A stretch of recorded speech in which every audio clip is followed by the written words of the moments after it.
Hello student, मैं संतोष sir. आप देख रहे हैं मेरा यूट्यूब चैनल जिसमें मैं बीएससी एंड इंजीनियरिंग मैथमेटिक्स के लिए कंटेंट अपलोड करता हूं। जो स्टूडेंट आपको 10+2 BSc MSc IIT JEE IIT JAM CSIR NET GATE और सेट टीजीटी पीजीटी एग्जाम के लिए लाभप्रद है। तो स्टूडेंट, आज हम शुरू करते हैं बीएससी फर्स्ट ईयर का trigonometry.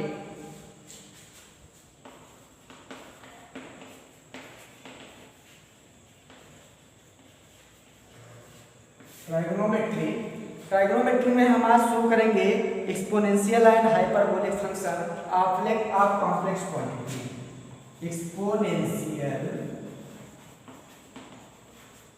Exponential and hyperbolic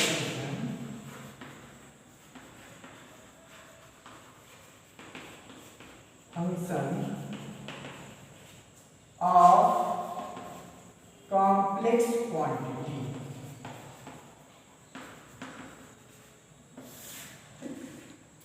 exponential and hyperbolic function of complex quantity का exponential function and hyperbolic function आज हम अध्ययन करेंगे। तो पहले हम देखिए कॉम्प्लेक्स नंबर क्या होता है। कॉम्प्लेक्स फंक्शन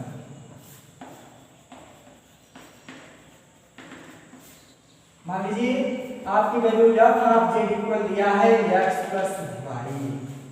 इसका मतलब कॉम्प्लेक्स नंबर जो होता है z equal x plus i y माने एक ऐसी संख्या जो x प्लस i y के फॉर्म में लिखी जा सकती हो, जिसमें x रियल पार्ट होता है, i y इमेजिनरी पार्ट होता है, और x y क्या होते हैं, रियल नंबर होते हैं, तो कॉम्प्लेक्स नंबर कही जाती है।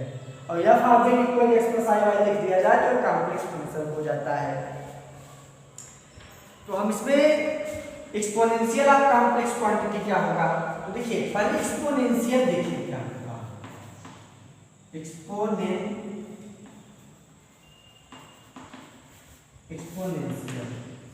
यदि हमें कोई फंक्शन e पावर x के फॉर्म में है, e power x plus 1 plus x square by factorial 2 x cube by factorial 3 plus dot x power n bye factorial n plus dot additive हम का होता है, तो क्या कहलाता है, एक्सपोनेंशियल फंक्शन पर कहलाता है। कोई भी number e power x e power के फॉर्म का रहेगा तो क्या हो जाएगा, एक्सपोनेंशियल फंक्शन होगा। तो exponential function of complex quantity. अब हमें कॉम्प्लेक्स क्वांटिटी करना है, अगर हम इसी को replace x equal z e power z हो जाएगा 1 plus z square upon factorial 2 z cube upon factorial 3 plus dot z power n अपान फैक्टोरियल प्लस डॉट इनफिनिटी से क्या हो जाएगा, एक्सपोनेंशियल ऑफ कॉम्प्लेक्स क्वांटिटी हो जाएगा या कॉम्प्लेक्स फंक्शन हो जाएगा। इस तरह से स्टूडेंट हम इसको लिखते हैं। इसका डेफिनेशन क्या हो गया कॉम्प्लेक्स फंक्शन का, अगर e power z equal 1 plus z square upon factorial 2 plus dot infinity तक का फंक्शन है तो क्या कहलाएगा, कॉम्प्लेक्स फंक्शन कहलाएगा। अब आता है कॉम्प्लेक्स फंक्शन का product of exponential complex function. Product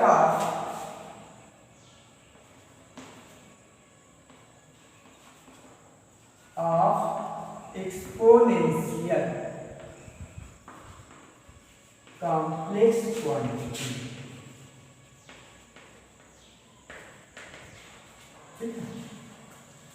तो मान लीजिए आपके पास e power z1 into e power z2 की कॉम्प्लेक्स क्वांटिटी है, तो इसे लिखेंगे 1 plus z1 plus z square by factorial 2 plus z cube upon factorial 3 plus dot 1 plus z square by factorial 2 plus z cube by factorial 3 plus dot additive.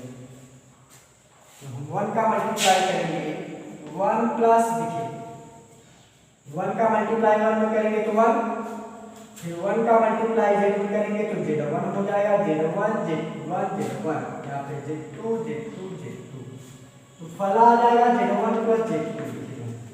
1 का multiply 1 में तो 1 का multiply z1 में z1, फिर z1 square, फिर z2 का जब multiply 1 में करेंगे z2 तो z1 प्लस z2। और दूसरा देखिए क्या होगा,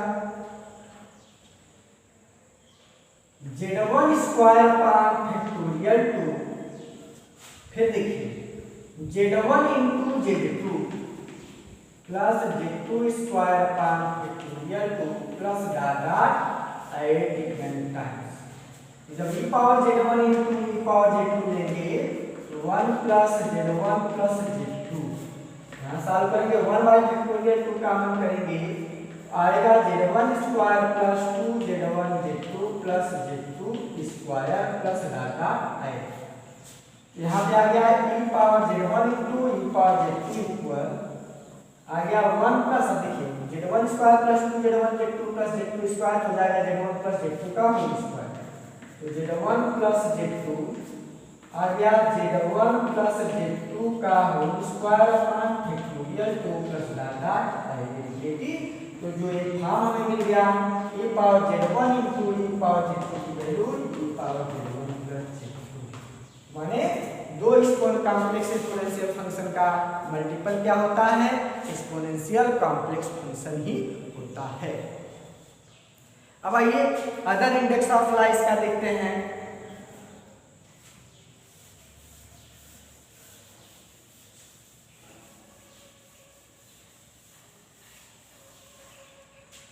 अदर होता है आपका, जैसे आपका e पावर z को लिख सकते हैं 1 अपान e पावर माइनस z, फिर देखिए e पावर z1 अपान e पावर z2 को लिख सकते हैं e power z1 minus z2, इसी फॉर्म का होगा, इसी से निकालेंगे z2 की जगह माइनस z2 रखते हुए चले जाइए, वैल्यू हमारे साथ हो जाएगी। और दूसरा देखिए तीसरा इंडेक्स ऑफ लॉ होता है e power z power n की वैल्यू हो जाएगी e पावर n।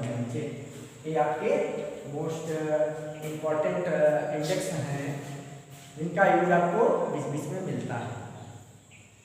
अब आइए exponential value of sine theta and cos theta and tan theta निकालते हैं। पहले ये आइलर्स फार्मूला हम निकालते हैं, Euler's theorem.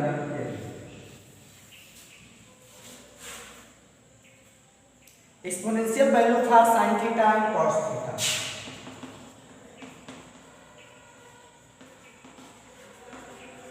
Value for sine theta and cos theta. चलिए देखिए, तो we know that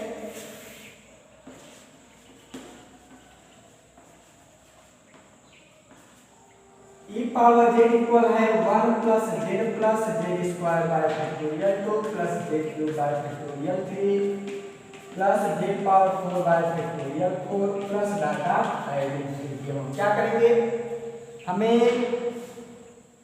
sine theta और कॉस थीटा की वैल्यू निकालनी है। e पावर z इक्वल हो जाएगा हमारा, क्या होगा भाई देखिए,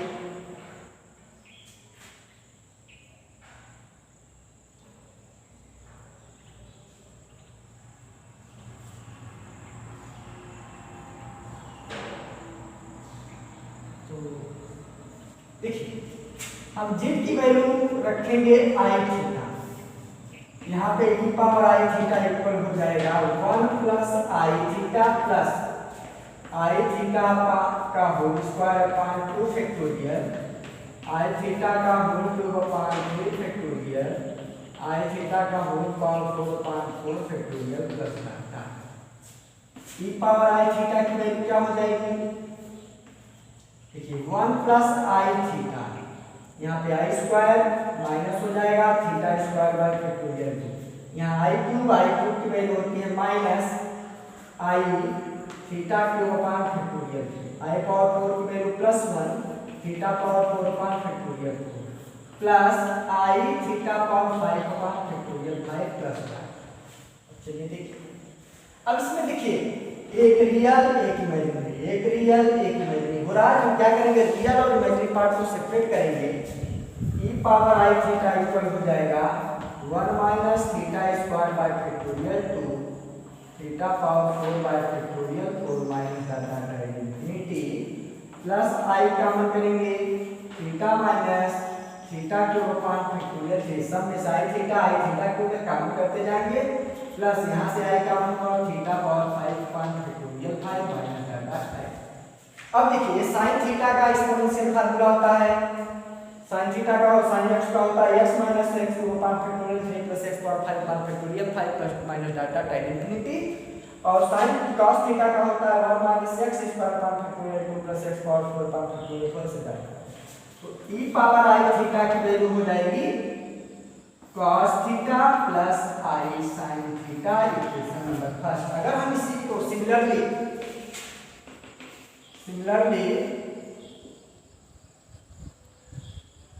z equal minus i theta रखें, e power minus i theta की जगह हो जाएगा cos theta minus i sin theta, equation number second.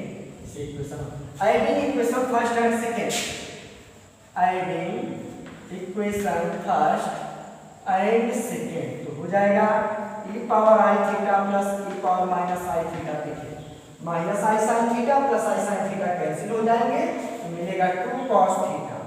cos theta की वैल्यू हो जाएगी e power I theta plus e power minus i theta upon 2।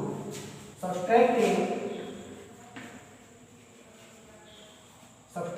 First and second, तो subtract करेंगे तो आएगा 2i sin theta equal e power I theta minus e power minus i theta. देखिए first में second को subtract करेंगे तो e power I theta minus e power minus i theta होगा, minus cos theta plus i sin theta हो जाएगा cos theta cancel 2i sin theta.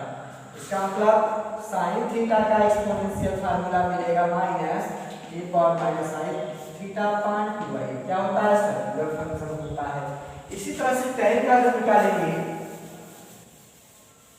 तो tan का हो जाएगा sin theta upon cos theta, tan theta का formula होगा sin theta upon cos theta, तो हो जाएगी value 1 upon i e power I theta minus e power minus i theta upon e power I theta plus e power minus i theta. काट का इसी का उल्टा हो जाएगा, cos थीटा हो जाएगा i e power I theta plus e power minus i theta upon e power I theta minus e power minus i theta. Sec theta और cos का लिख लीजिए,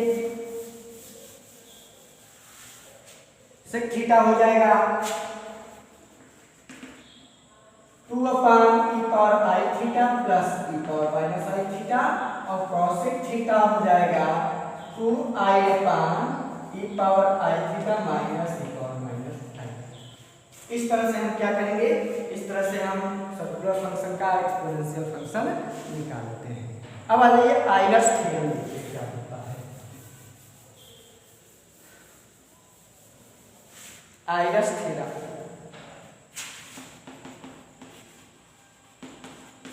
मोस्ट इंपॉर्टेंट है, कई बार परीक्षा में पूछा जाता है।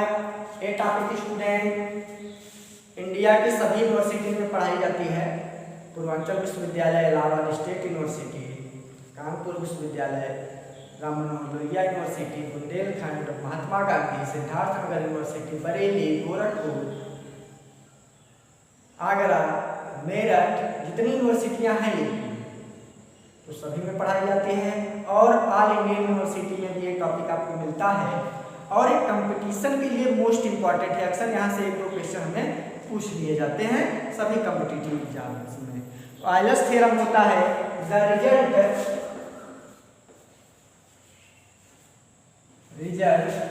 e power I theta equal cos theta plus i sin theta, और e power minus i theta equal cos theta minus i sin theta is known as Euler's theorem.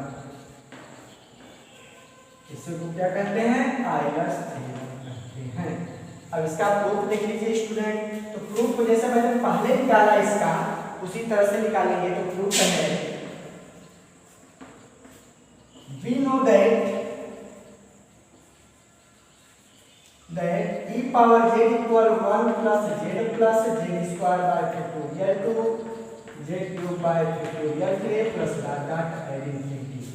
Replace कर दीजिए z इक्वल i थीटा, आएगा e power आई theta equal 1 plus आई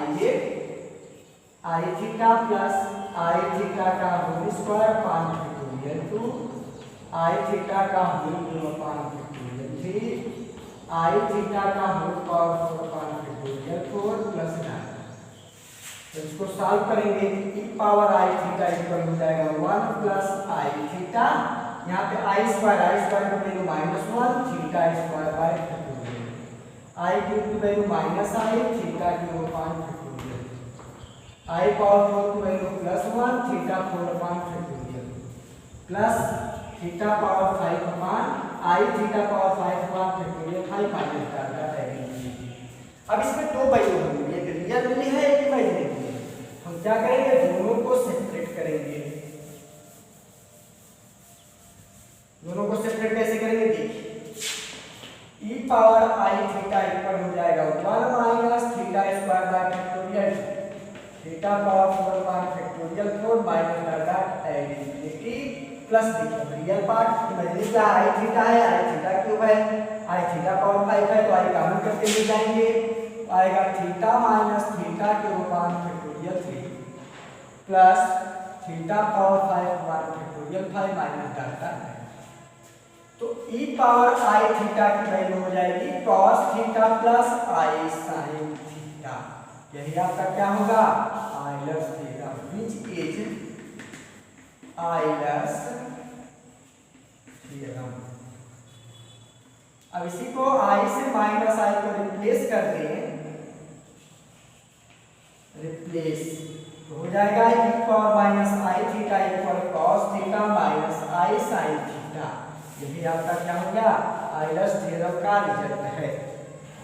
अब next topic देखते हैं student, periodic function या period of e power j।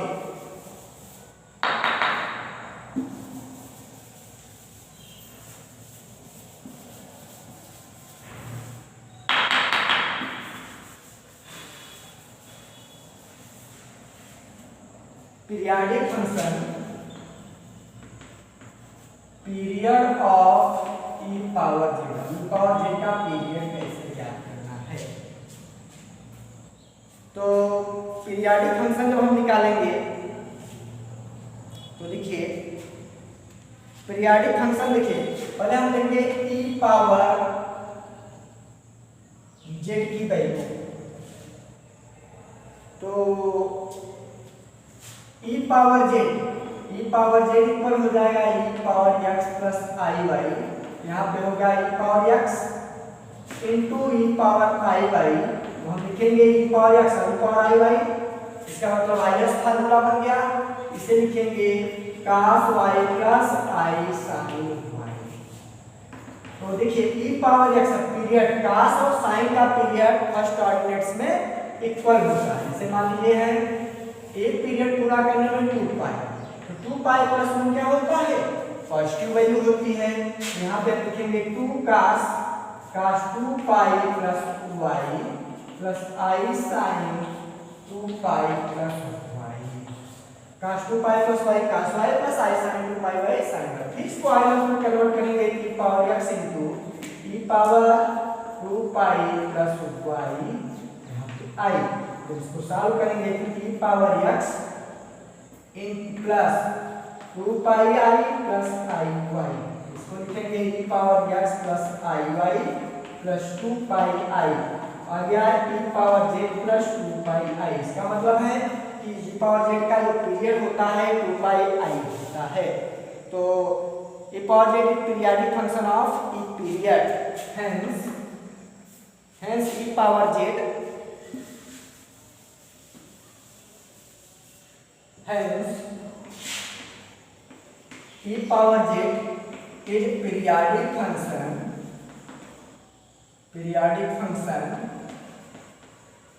and period of e power z is 2 pi i। तो e power z का जो period होता है 2 पाई i होता है। स्टूडेंट हमें आशा है कि ये वीडियो